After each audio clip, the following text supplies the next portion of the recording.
Welcome to the Unshackled Life Podcast. Real talk about faith, freedom, and following Jesus. I'm Dalen Woodard, and I'm glad you're here. Whether you've been walking with Jesus for years or you're just trying to figure out what's real in a noisy world, this space is for honest conversation, raw reflection, and truth that sets us free. Let's get into today's episode.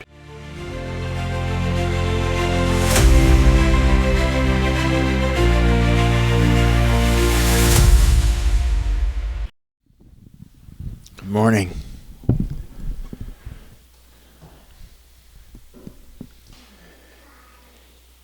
The first lie that a human being believed was that the boundaries set by their Creator, their God, their Lord, and their friend. Keep in mind, God walked with them and talked with them, was not actually good or for their good, but that they would be better off if they were their own God, their own determiner of their moral center of what is right, what is wrong, what is good, what is bad, and their own ruler of their own will. All that can be roughly grouped into self-autonomy. And because of that, we are all born not as human beings were created to be, but with a mutation of this selfishness and self-centeredness due to the natural result of attempting to live self-autonomously.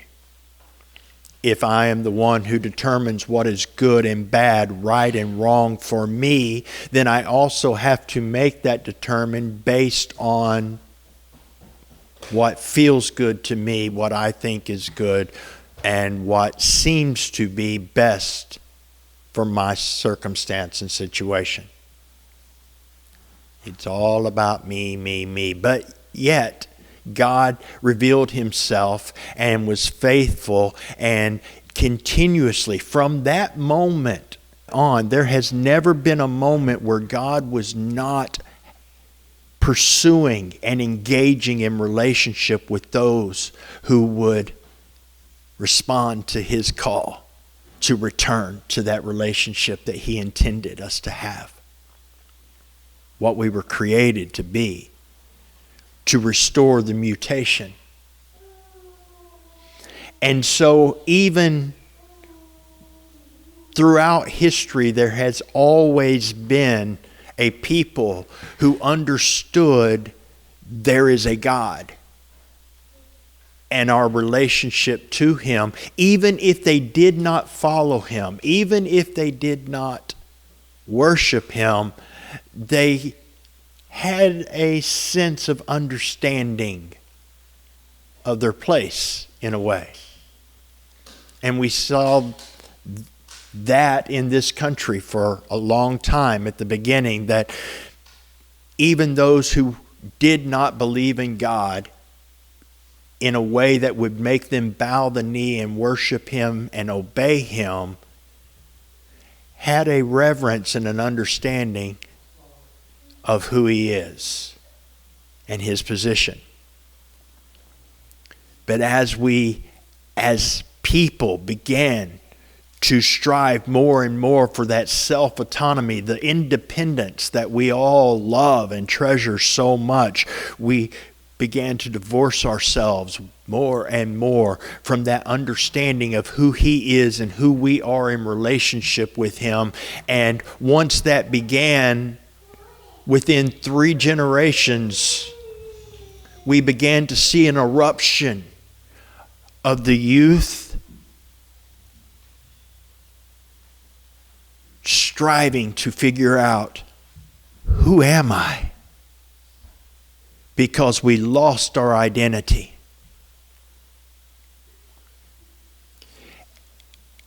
And it spread like wildfire throughout the world as people went on a search for who they were. And you would think we would find it and it would be okay, but it's actually gotten so much worse. Where now most people don't even try to discover who they are. They just try to figure out what they would like or some fantasy version that sounds better and just declare it. That's who I'm just going to be. We have lost our identity because part of what our identity is rooted in and founded on He who created us and defines who we are. So we lose our purpose when we divorce ourselves of the purpose for which we were created, which is to know God and be known by Him, to love Him and others He created.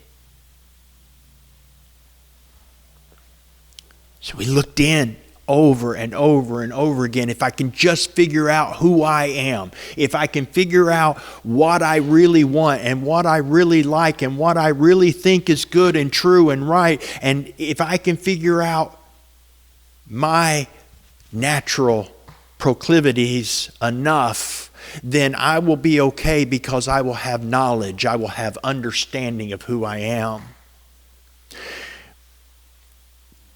But a thorough understanding of something that is broken does not give you the understanding of what it does correct when it's not broken.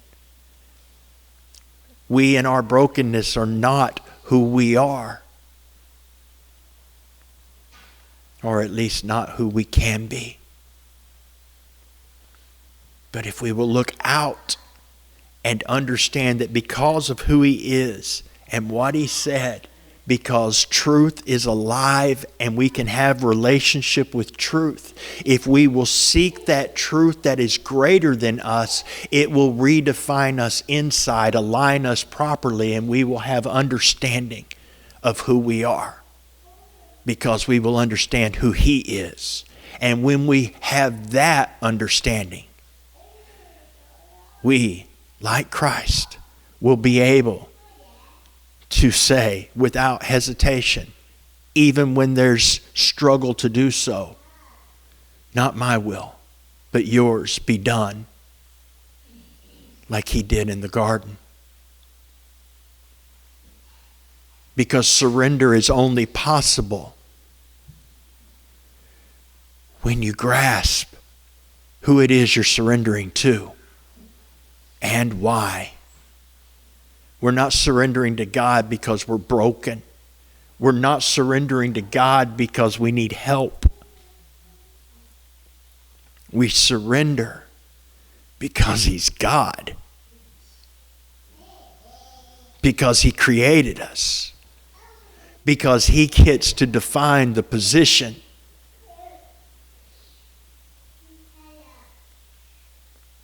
You got to die to get life. And you'll be better off dead. It is actually better, much, much better, to live on your knees in submission to a God who loves you and cares for you and wants to heal you and restore you than it is to stand proud with a stiff neck and die. And Jesus, the truth,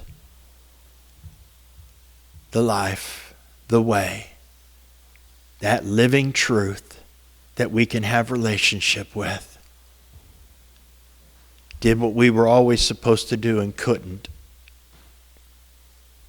and gave Himself to die so that we don't have to.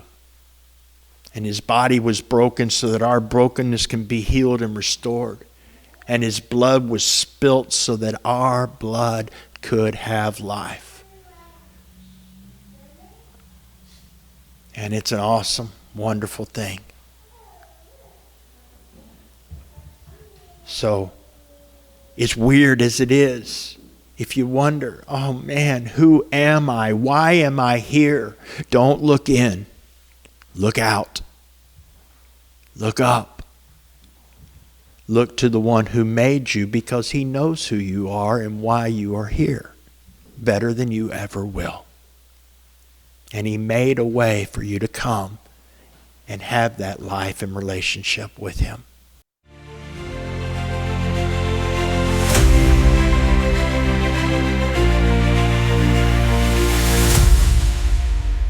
Thanks for joining me for this episode of the Unshackled Life Podcast. If it encouraged, blessed, or challenged you, consider following the podcast and sharing it with someone you feel it might bless or help. Be blessed, and remember, when you fix your thoughts on God and build your thinking on the foundation of His truth, God fixes your thoughts.